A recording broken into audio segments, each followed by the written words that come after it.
go ahead and get started. And we'll just have a very, informal discussion and sharing and ask questions. And we'd like to hear too, during this presentation about what you all do on your campuses.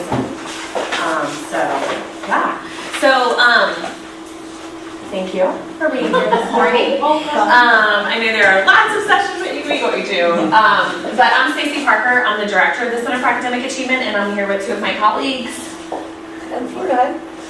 Okay. I'm Allison Bacigalupi. I'm the director of undergraduate studies advising at FGCU, and I'm also the program coordinator for our Step Ahead program. Yes, I went to Cook College. I went to Rutgers. Oh, Rutgers. Very cool. Douglas College many years ago. I went to Douglas my freshman year. Three Rutgers. Freshman year, I was Douglas.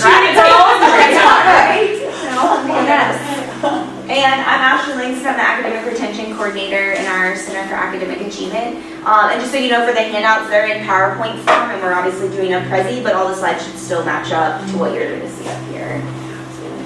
We'll go ahead and get started.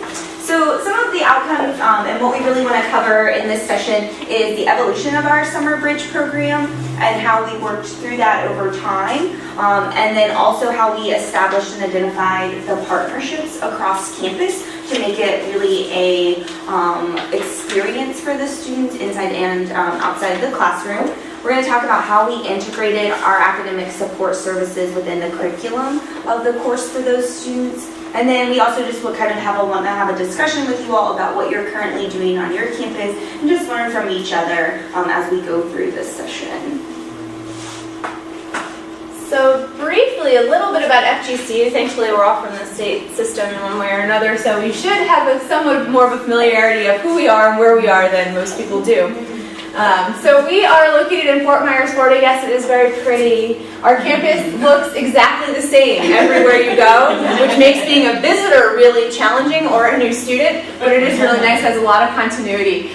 We are mainly an undergraduate institution. About 35% of our undergraduates reside on campus. Most are from Florida, and of that, most of them are from Southwest Florida. You can see our average ACT, SAT, and high school GPA for our last incoming class, which was the highest it had been in the history of our institution, which has been open since '97. This year, they're expecting our numbers to increase a tick again, which will be nice.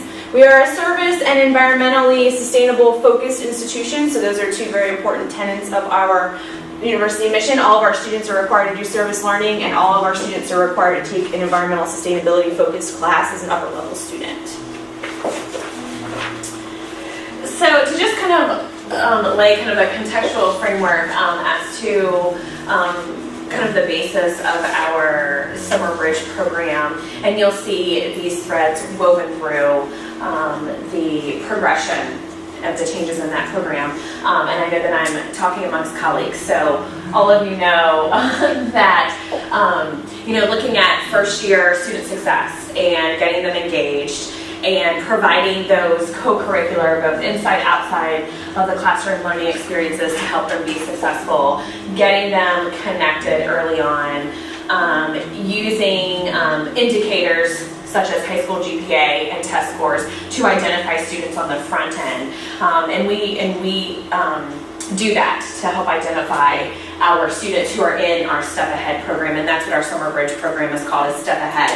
And then looking at the academic engagement within the courses and within the program, and looking at the importance of Summer Bridge programs. We know that students who are coming into institutions who might not meet the standards, and even the students who come in who do meet the standards, they need to be connected early, and Summer Bridge programs allow us to do that because we're able to get them in before the classes start. We can be very intentional on our programming with them. We can mandate certain things through that program, and so these are the things that we have connected. Now we are going to talk specifically about our math program today, but we do have writing as well, and so that's where we look at what Bonham and Boylan about the partnerships with faculty, particularly with math. But we know that partnerships between academic support, students, and faculty in any area is always going to promote, hopefully, student success and retention. So we are going to take you on a little journey about Step Ahead and where it came from and how it got developed and how it morphed into what it is now. And so the program, you can go ahead. The program began in 2007. It was a vision of, at the time, was a faculty member. I think Jim was only a faculty member at that point. He may have been associate dean of the College of Arts and Sciences. So that we have students that are coming in underprepared in math, and we need to prepare them better with better services. So we started originally with only 19 students in summer of 2007, kind of doing a proof of concept.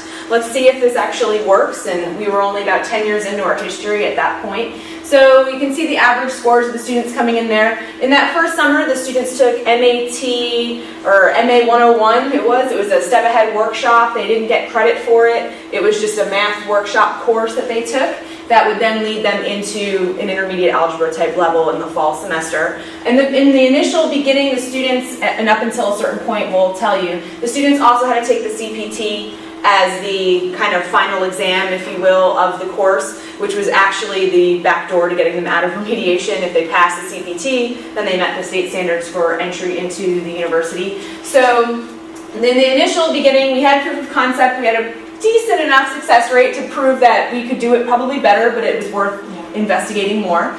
In summer 2008, we ramped it up to 20 students from 19. The success rate continued to go up. The student profile, especially high school GPA, continued to go up. The test scores remained pretty similar. When we were admitting into the program, we were looking for students who had like 1 or 2 deviations below the state requirement. So if the state requires, which you know, a 19 in math, on the ACT, we were looking at a 16, 17, 18. If it was a 440 on the SAT, we were looking 410, 420, 430 for the students that were admitted. So we weren't really looking at the students who were grossly underprepared. We were looking for the ones that were in that kind of murky middle area where they needed a little extra support or maybe confidence building to be successful. So it was in the beginning a conditional admission program. In the first year, we did not deny the students. We had a kind of like deny with an asterisk. They were allowed to continue because we weren't sure what was going to happen. In the second year, we did deny students that didn't pass the CPT at the end or that didn't also pass the math course. It was pass or fail. And then they also started taking Composition 1 so they could earn credit in the summer. We needed to justify why we were bringing the students in the summer. So it was a 3-prong of what they had to pass. So that 75% means that 75% of the students completed Comp 1 with a C or better, passed the math course, and passed the CPT. Yeah. And then moving forward, we then started integrating a committee. We figured, okay, we're 2 years in, this works, and we need to start partnering with the right people and being more intentional about what we're doing.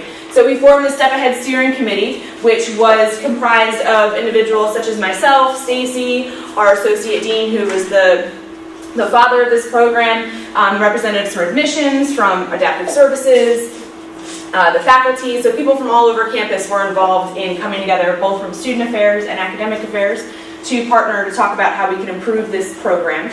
At this point in 2009, we started offering and requiring, so we kind of did this all at once, student support services for these students so that they were required to do tutoring and that sort of thing in the summer, which Stacey will talk about, I believe, in a little bit. Mm-hmm. So you can see they're still doing well. Their profile is going up. They're almost a 90% success rate in 2009, and the cohort jumped, leaps and bounds. We started seeing, now we were kind of trying to figure out what's the tipping point, how many students is too many. So we have a cap of 75 in the program.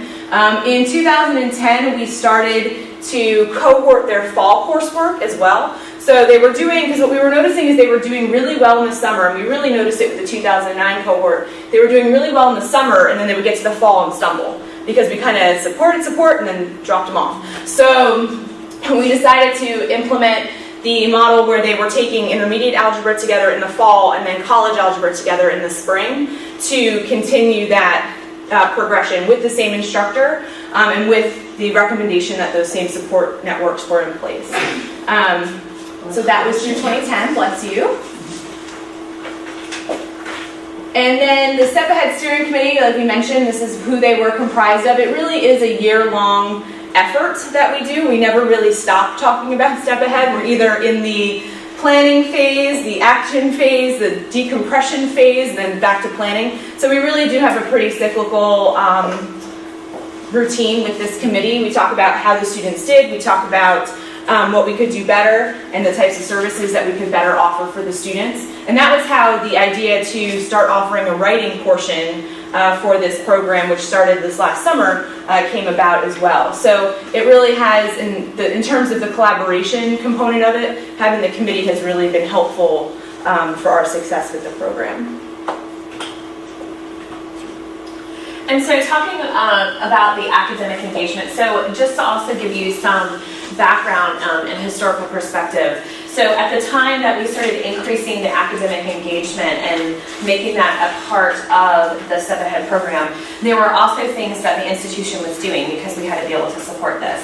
And so the Center for Academic Achievement, which is where we house our academic support programs and services, had actually expanded. And so they had created academic retention coordinator positions, of which at that time I was the first year academic retention coordinator. We had one. And then we had another retention coordinator who worked with the upper level students. We also had started to kind of increase and better structure our instructional support services, which is what we refer to as tutoring. And so we also began expanding those opportunities, putting them in housing, partnering with programs like this. And so that is what we did in order to be able to better support these students because we knew that it was important. And so in summer 2009, we used a similar model that we used that we had used at the time with our students who had under a 2.0, and we implemented some of those components that we had implemented that spring before to help be as proactive approaches for our first year students in Step Ahead. And so when they came into the program, they had to, like Allison said, they had to meet the score on the math CPT. They had to academically be successful in that class, C or better. But then they also had to complete these components. And so we made these components a requirement of the program. And so if a student didn't meet these requirements but met everything else, then that could potentially led them to not actually be accepted in the fall, because back at that time we didn't have, the legislation was different. I will tell you that we never had that happen. Students did meet our requirements, and they still continue to most of the time meet them, and Ashley can talk more about that later. But what we do is, so at that time we had Angel, now we have Canvas. So we put our students in a class on Canvas, and we have them in a module. And so they have to complete an individual academic plan, which is similar to any academic intake form, goal setting, identifying risk factors, identifying things that help them be successful. We also require them to have an academic coaching appointment. And so we're talking about a 6-week semester. And so they have to do an academic coaching appointment with an academic retention coordinator. And like I said, at the time, that was me. And so they had to have at least had one. And then they had to attend 3 student success workshops. They could pick whatever workshops they wanted. But we made sure that during the summer B, when we scheduled the workshops, that we scheduled them around the Step Ahead students and their availability, although they are open to any student. And then they had to complete 4 tutoring sessions. Now we have dedicated tutors specifically for Step Ahead. And so we can require them to do this because we have dedicated times that the tutors are available outside their class schedules. And we also have them also in housing as well. And so that's what the students had to do when we first started integrating academic support and academic engagement back in 2009. Yes? Are you okay taking questions? Yeah, of course. Please. Yes, please. And if it's something we're going to talk about, I'll be like, we're going to get to that. But by all means. Well, thank you. Yeah. Just because we're in the process of the conceptualizing of a possible summer bridge. So these ideas are very helpful as to the components, which many of them we've thought about, but there's some other things Yeah. In terms of the length of the program, I know you said the 6 week, it is a residential program. Do they live on campus? No, it's not a residential program. So, however, if it's 6 weeks because it's summer B, and that's how we're scheduled. Which is July to August, pretty much. Like middle of June to middle of July. Oh, okay. Yeah, it's like June. This year's June 22nd to July 31st. Right. So students, so most of our Step Ahead students are actually commuters because they are local. However, we do have a group of them who will come and live on campus. And so they live in first-year housing, first-year student housing. At one point, they lived in the apartment-style housing with everyone, and that was an issue. And so housing made the decision, because all freshmen, it wasn't just a Step Ahead issue. They put all summer students in the apartments. Because we have orientation going on and they're using our freshman housing. However, we found that the first year students, not just Step Ahead, but the first year students were not being successful in the resident halls, in the apartments. Yeah, they were making very smart choices. So what we've done is all freshmen now live in first year housing in the summer. And so that allows us to have dedicated programming for them out in that resident hall. And up until summer of 2014, our program was strictly Florida students because we had conditional admission. So if we were denying you on August 1st or August 2nd that you weren't allowed to come to FGCU anymore, we didn't want you having to go back to Texas. We kind of learned our lesson on that. We had one student who was an out-of-state student in 2008, and that proved to be an issue. And so from that point forward, lesson learned. Let's only admit Florida students until we were able to, which we'll talk about in a little bit, remove the conditional admission from the program. Now we're starting to see more and more out-of-state students because it's an entry point for them, and they're paying out-of-state tuition, which we don't mind. At our institution, we don't have a lot of the state regulations because we're private. Right, correct. Yes. But we want to, find ways to appeal to a wider audience, including international students. Wow, that's great. Yeah.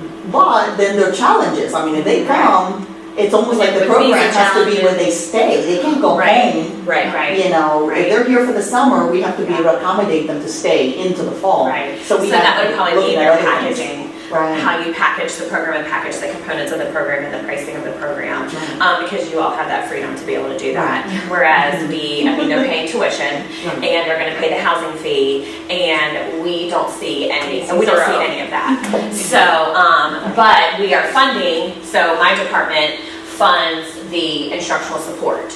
And so we're the ones who pay the leaders, and then we have the professional academic retention coordinator who is on staff in our office, and so and we have up until this point we've had one retention coordinator dedicated to the Step Ahead students, and this is a population of almost 100 students, and so that's a lot. So this coming summer, we're going to restructure that so that everyone can share in the benefits of working with Step Ahead. So, and we have another presentation that we had given at another conference that has a lot of the minutia about the program itself. That when we send out information, we can include that too. Yeah, that has a lot of it's like Step Ahead 101. We have a committee. Yeah. And their faculty on it, which is really great to get support and buy-in and so forth. And we're really just building it from the ground up, but part of the research we conducted is looking at models that are out there. But there's such a range and diversity in models. I would probably also looking at a private versus, how it may impact public. So I would recommend getting in touch with the Gardner Institute because they, if you haven't already, because they called me at some point in the fall semester to interview me about Step Ahead in our program. So they were doing a set of research about Summer Bridge program specifically. It's funny you would say that because NOVA is contracted with the John Gardner Foundation right now for the Foundations of Excellence. And I actually serve on a committee where he calls in and I've reported the progress of our committee with Summer Bridge, and he's like, Summer Bridge, I love it. Yeah, they're doing some sort of since you're already in, you can get free consultation. Oh yeah, well, we are getting it from that. So make sure you inquire about in action, and to be able to answer some of the questions that are coming up in the committee, like even cost. We're talking a lot about cost. And he encouraged us, John Gardner encouraged us to look at grant opportunities. So I'd be curious, I don't know if you've looked We haven't done that yet because we've been fortunate to have a structure where we report to the same unit, So although we're separate departments, we all report to undergraduate studies, so we're kind of under the same umbrella, which makes it helpful at this point in terms of funding, but grants has always been something I've wanted to do in my free time, which I have so much of, right? So it's one of those things where now that we have expanded our staffs on both sides of the house, we'll be able to do more of that type of work too. Thank you. Yeah. So we have, so since we implemented the academic engagement component, we have continued to implement it every summer, and it has been an integral component of this program. And we are very fortunate, as I'm sure you would be on your campus as well, but we're very fortunate that all of the stakeholders involved in the program are very pro the integration and really allow us the freedom to make decisions and to work with the committee and partner with advising in order to best support these students. So I'll let you know that part of our success is we work very closely with the faculty member, and so our math faculty member, her name Amy Bimby, we meet with her on a regular basis to make sure that the components, she's aware of the components, that we are integrating them appropriately to partner with her curriculum. And we'll talk a little bit more about that and how we have shifted that with our new legislation. In addition to that, she provides us information on a weekly basis. So she sends a report to Ashley and gives us weekly course grades, weekly attendance records, their homework, their test scores, and so we get all of that on a weekly basis. In addition to that, we are tracking their participation.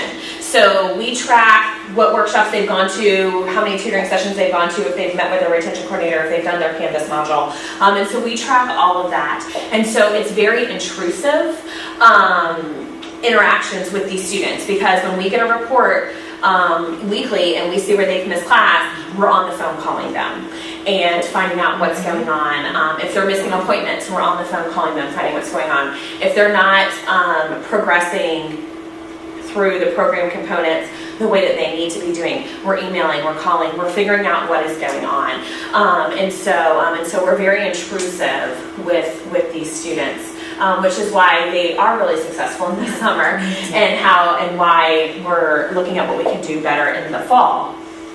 I'm just wondering, do the students sign any sort of contract saying I'm committed to this process and as part of it? So we learned that lesson too. So we have them sign a program acceptance agreement when they accept their seat and accept their admission to FGCU, which says very explicitly what they're expected to do and not do. And then we also have them sign a contract when they, a step ahead program contract when they come to orientation, that again outlines, we expect that you're going to tutoring, we expect, again, it's one of those things that teeth or no teeth, but it's more, I think, the act of them signing it, and that is powerful for them. And we really try to enforce it from a positive perspective versus, you have to do this. It's more, let's talk about why this is important and why we're requiring you to do these things and how it's going to be helpful for you. And they're still kind of high school seniors at that point. Yes. And they want to do well, and they want people to like them, and so it makes it very easy for us to be able to say, okay, this is what's going on. And I'll just tell you, because that part is not part of this presentation, because it was part of another presentation, but just so that you know, since you're kind of looking at programs or reevaluating your programs, that during orientation, when every other student is going to be tested, is going to math testing, we pull these students out. And that's when Allison and Ashley and our director of admissions and whoever else is invited and shows up will go, and that's where we go over the program components with them again in person, answer questions, take care of housekeeping kind of tasks and things like that. So that gets us in front of them for the first time before they actually come onto campus. We also set aside spots for them. Allison works with first year new student programs to set aside spots for them so that they can come to the orientations that they need to come to in order for them to be able to get in to come for that summer session. These students make up almost a third of our summer entry. So of our freshmen that start in the summer, Step Ahead is a pretty significant portion of it. So that helps to, reaffirm the importance of the program, and everybody kind of keeps it as a priority because it is such a significant population for us in terms of studies. If they do not accept the step ahead invitation, they cannot come to FGCU also. So that's we get that question a lot. They can get into the institution. Right. See, with us being private, there's always the challenge that you're looking for enrollment. You don't want to turn anyone away. Yeah, I'm open enrollment, so I can't. Right. You're like, come on down. Like, how do I do this? Exactly. I worked at summer break where it was conditional. You have to cap the audience. Right. And then you can provide sometimes a tuition waiver incentive for one of the classes. Right. You know, you're earning SLS in the summer or English in the summer. Right. Yeah, to work around that. So after the summer of 2013, as you all know, Florida went through some legislative changes and structure changes, and so this really challenged us to reevaluate our summer bridge program and how it was going through. And so, yeah, that's fine. And so the first one, of course, is the remedial class education reform, and so that we could no longer pretty much force students to be in a remedial class. They could opt out of it at that point. If they graduated from high school after 2004, it was assumed that they were prepared for college level courses. And so previously we had offered a math workshop in the summer, and then the students would go into intermediate algebra in the fall. And when this came out, we realized, well, a student could say, I don't want to be in that class. I want to start intermediate algebra. So we really had to evaluate that course, which we'll go into. And then the next one, of course, was the performance-based funding model. So it wasn't just about the students graduating at this point, but as you know, they're the 10 matrix. And so really making sure that we're supporting the students, not just in their curriculum, but co-curricular, making sure that they're successful, and that really the state funding is coming from all aspects. And so we took that into consideration as we were further developing the program. And so the new era of Step Ahead, and so this was this past summer, what we did is so we actually amped up the course, and so the students came into intermediate algebra in the summer, so still 6 weeks. So the course was going to be more difficult for these students because previously they were in a math workshop course. But we wanted to make sure that the experience within the classroom and beyond the classroom was very seamless. And so what we did with that, with the course, is it was integrated the requirements as a pass-fail. And so they still had the individual academic plan, the academic coaching session, the 3 workshops. They had a motivation workshop in the first week, and that was really, it was motivation, but it was also allowing Allison and I, along with up here, to get to know the students, get them to know each other. So it was more of an introduction, helping them talk about what are some challenges that you're going to face in college, how do you deal with those challenges, what are your goals, why are you even at FGCU? And then the academic coaching appointment, the individual plan. We also, instead of the traditional drop-in tutoring, we changed academic support to supplemental instruction. And so the students had 4 leaders that attended their class, and then with their lecture, they then broke up into labs, and so the instructional support leaders also attended the labs with the students, and then they held 8 sessions each week for the students to attend. And so they were an hour and a half long. The students were expected to go to all of them the whole time for the hour and a half, because we knew that this course was going to be more difficult. And so drop-in tutoring we didn't feel was going to support them enough, and we knew supplemental instruction traditionally had worked very, very well for our science courses. Additionally, we no longer have a conditional admittance program. And so the students come in the summer. If they are not successful in the course, well, then they are traditionally on academic standing, just like the general student population. And so they are admitted either way. And we did have some students, oddly enough, that didn't complete the academic support components of the program. And so in that aspect, we didn't expect that to happen. Obviously, it's a lesson learned. So we needed a plan. Yes, and so what we ended up doing in that aspect is those students actually got an incomplete for the summer course. We gave them further requirements in the fall for them to meet in order to earn their course grade in the summer. If they would have not done that, then they also would have not been able to continue in intermediate algebra at some point in the fall. Lucky that didn't actually happen, so they did complete them in the summer, or in the fall. The part that we're really proud of, I think, with this previous cohort is how significant the success rate was from the summers before. So we had always hovered around the 80 to 85% success rate in the MA 101 course, we thought offering them a more difficult course, we're not really sure what's going to happen, we're going to offer them more support, but we can only lead a horse to water. And they actually ended up knocking it out of the park. There were only, I think, 2 or 3 students who didn't pass the math course in the summer, who had to retake it in the fall. So that was a really unexpected, 2, I think, okay. 2 and then 2, yeah. Really unexpected consequence, positive consequence that happened in the summer. So we were really proud of that. Is this an identification invitation? Or is the Yes, so our admissions department identifies the students through the admission process and then offers them step ahead to that. So every one of these students goes across the director of admissions' desk. So when they enroll, they'll enroll in a course through the regular course registration system, but it'll be specifically regulated to those going to the step ahead program. So we have a specific section of the math course in the summer and fall that's restricted to step ahead that we register them for. Yeah, exactly. Very similar. Yeah, and the SI is only offered for these step ahead students in our specific intermediate algebra course. So we offer other sections of intermediate in the summer, but they don't have this service available. Yeah. One of the things, I don't know if you're going to cover it, maybe you could even give it to me later, for the committee, that we're really struggling with is how do we identify that cohort that would be, like you said, the middle rung. Sure. Like you don't even go to the very bottom. So determining that for our institution, we're playing with that. And we do have a person from admissions who's feeding us data on the profile. So that we can begin to look at, okay, what are the needs, math or writing, we know those are, the key areas, but also how to cut it off, like here to here, where. So that was those like 2 to 3 point differences that we went below, and nobody had less than a 3.0 high school GPA. So it was really the students that were admissible to FGCU except for that one test score unit that was low. So they weren't remedial in multiple areas, it was just one in math or writing. So they do not overlap, so all the students in writing are only writing, all the students in math are only. And they're all taking the same courses, whatever courses you decide.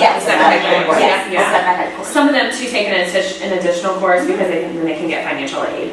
And some of them want to get another course credit. But that'll be outside the step. But it would be outside the step ahead program, and we don't, it's not that we don't support that course, but our support efforts are focused on the 2 courses that are step ahead courses, writing and math. Once we changed it to intermediate algebra this past summer, we no longer required them to take Comp 1. So that since they were getting 3 credits from intermediate, we pulled out that English component and created a writing section. Because you wanted them to get something credit bearing. Right. Credit bearing. That's the incentive. So really only one of the classes is kept credit bearing. Correct. Because that's another thing, you need at least 6 credits to get financial aid. Right. It depends who's paying for the program or how they pay. And a lot of our math students would take Comp 1. And they would take a gen ed. Or a gen ed of some sort. So often back to back. Like when they register as a so we have to 10:15, 10:32. Our math well, course. Now, it's math. Right. So our math course is 2 days a week for 3.5 hours. For 6 weeks. The writing course is 3 days a week for 2.5 hours for 6 weeks. And then they can just schedule around that. So we have a very structured schedule. So it's either this or this, for even our regular courses fall the 8 to 11:25, 11:30 to, there's certain morning, lunch, correct. English afternoon. Correct. So they usually full work day. Correct. They don't have a problem finding stuff around. But then they have the SI leaders in there and whatever. So And I'll tell you the reason that we only have SI for this is because our math department also, we offer instructional support, drop-in instructional support for our lower level math classes up through like Calc 2. And so, however, our math department also offers math tutoring, and since their math tutoring is run by their GAs and their TAs, essentially, although it's not SI and it's not, it's different still what SI would look like, because they are offering and those students know those tutors and the GAs are in the classroom. That is why we don't offer SI for math courses, because that would overlap. But for this, we knew that we needed something very intentional, very structured, and so we wanted to make sure that they were supported. So we wanted to go over kind of some of our lessons learned from summer 2014. And so when we gave the students the components, no longer a conditional admittance, we did have students that did not meet the requirements. And so within the course curriculum, these components were a pass-fail option. We realized that they could not only be a pass-fail option. And so this upcoming summer, they will count for course points. And we will also give them a timeline of what they're going to do, which you will see in the next slide. But they either get the points for this participation and doing these components or they don't. So it's a real part of their course grade. Something else that we learned with kind of the pass-fail option, the no structure, the no timeline, is a lot of these students, and we don't know if it was just this cohort of students or if this is a trend, they didn't continue the habits within the fall. So it's like they were going to supplemental instruction, they were going to the workshops, they were communicating with all the time, and then all of a sudden it was just flop. And so we're like, what happened? I mean, they were still successful, so they're, we still had great rates with them, but they internalized everything. Right. So they and tried to apply it to college algebra, yes, which is like, hey, that didn't work. And so we realized that they really needed more structure, more components, more of a timeline to hopefully help them. We want them 6-week summer session, 6-week SI sessions. Our logic was 1 a week. They didn't see it like that. And so helping them form those habits as we go. We are also implementing a peer mentor program for the students, and so they could potentially be a former step ahead student or a student that's there in the summer to really get them that connection, because our summer is not, there are events, but not overwhelming amount of events. And so students were finding things that they could do on their own, and it wasn't necessarily engaging in the campus all times. It was, we have a very nice pool, so let me just go, lay out in the pool for a couple hours, rather than really getting involved. We also this past year did partner with housing, and will continue to partner with housing of doing more events, being in the residence halls. And so we're hoping that the mentors can have some of those events, one-on-one interactions, and really just continue that collaboration so that it's a full experience for the students, not just the course. And so this is what the structure for summer 2015 will probably look like. And I say probably just because we still have a couple months. So before we have to actually implement. And so, like Ashley said, continuing the supplemental instruction, we will continue to have 4 leaders who are available. I will tell you that a change in that, and something that we learned, is so all 4 leaders were in the lecture. And then when the students split out into labs, 2 leaders went to one lab, 2 leaders went to the other lab. They stayed in those labs.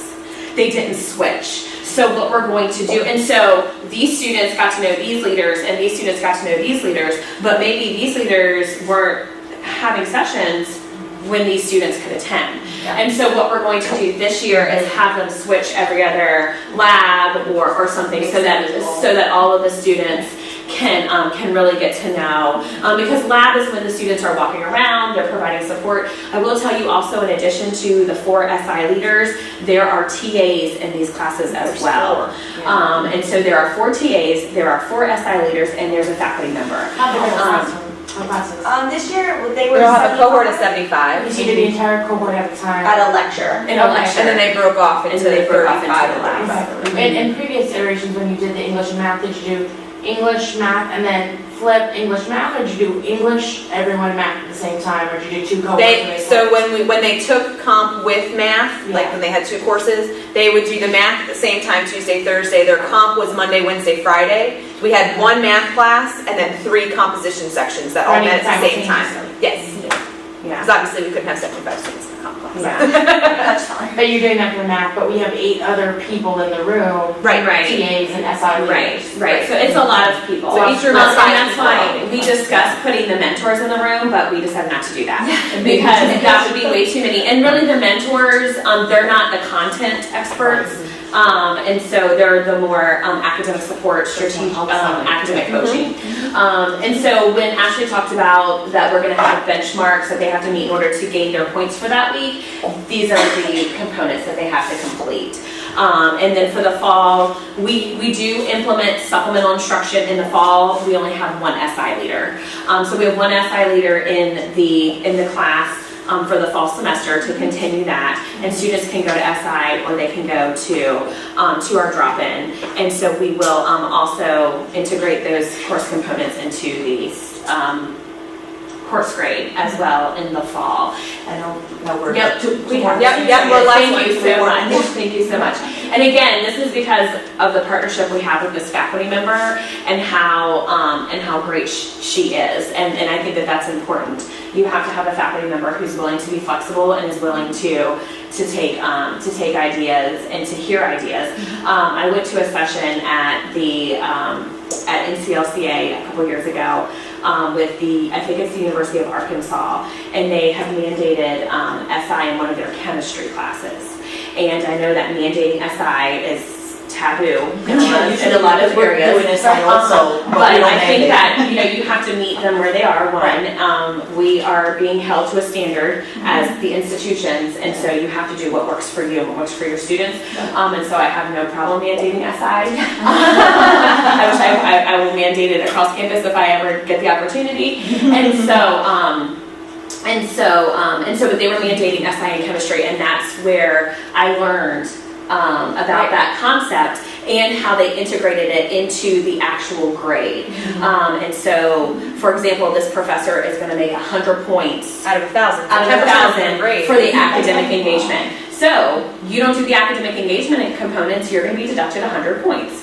You can no longer earn an A in that class.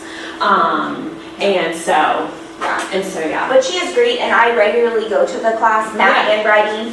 So I'm in front of the students constantly making announcements or in the residence halls or what have you, so that they know we are there to support them on test days, because some of them get done with tests early. I would kind of go and walk around the academic building because they're just kind of sitting there and like, hey, have you done this? No. So really having that partnership. Is it the same faculty teaching every summer, or pretty much the same faculty since 2008? Yes. Oh, that's great. So this was just some feedback from the students. We ask them for feedback every summer after it's over about what they liked, what they didn't like, what they would change, and it's all usually pretty resoundingly positive. Sometimes we get the I wish I would have. But this is just some of their feedback. And then I think on the next slide, it's our contact information. So, and you have it there too. So what we'll do is we'll send it out. Did you have any quick questions at the end that we can answer? I'm probably going to have lots of questions. Yeah, that's fine. I hope you don't mind. Maybe keep in touch with you via email as we continue to develop this idea at our institution. Sure. Although we may face different challenges. Everybody does. It's we're never a one size. But what I like is the fact that, because we're thinking of a pilot to start, which is exactly how you started. Yep. And we were thinking as a committee 20 students. That's about what you had. So it seems like we're kind of thinking. Yeah, absolutely. Absolutely. So there's no remember a full summer bridge, but like a gear up that's a modified, but credit grant for maybe SLS. Right. Yeah. We've talked about We've that. flirted with having an SLS course in the summer with them or in the fall. We're trying to figure out what the correct point is for these students. We feel like we have them well in the summer. They are attentive, they come and see us, and something happens in the fall. So maybe it's that we look at doing a transition course for them, which we offer at the institution, but exclusively for these students in the fall or something. And we're still batting around. Or making sure that they are in university transition. Making sure they're taking the course, something like that. Or extend your intrusive, I guess, advising to, I mean, you already have, do they remain part of that cohort? Yes. With that So, something that was nice was my office specifically with undergraduate studies advising expanded from an office of 1 to an office of 5. So that's how we're getting to the point where we can require them to come in for advising and require them, so we're going to require it in the summer, require it in the fall, so to maintain those contacts with these students.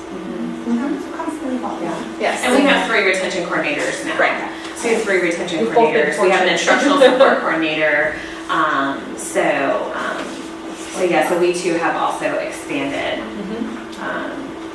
What do you find the responses from the students? Like once you've identified them, is it a letter and you invite them to apply? You say you are selected. So they get a letter, they get an admission letter, just like every student does. If they read beyond the first congratulations, you've been admitted, they find out that they have to do a summer program, and then they get a follow-up email from me that has more information about the program. Originally, when it was a conditional admission, was when we had the most groans. So when we forced them to come and told them that they might not be able to come anymore, that was when they were the most upset about it. And when it wasn't for credit and it had a lot of negative stigma, we tried to make it as positive and get them to see the forest beyond the trees as much as we could. Once we made it true summer bridge in 14 was when they stopped complaining. Because we said, you're taking the course you were going to take anyway. You know, you're taking intermediate algebra, your 440, your 430, or 540 is going to put you in intermediate algebra anyway. So why not take it with some support? Parents have been an ally. Absolutely. Parents have been an ally. Okay, so let me just collect the Thank evaluation you when you're done.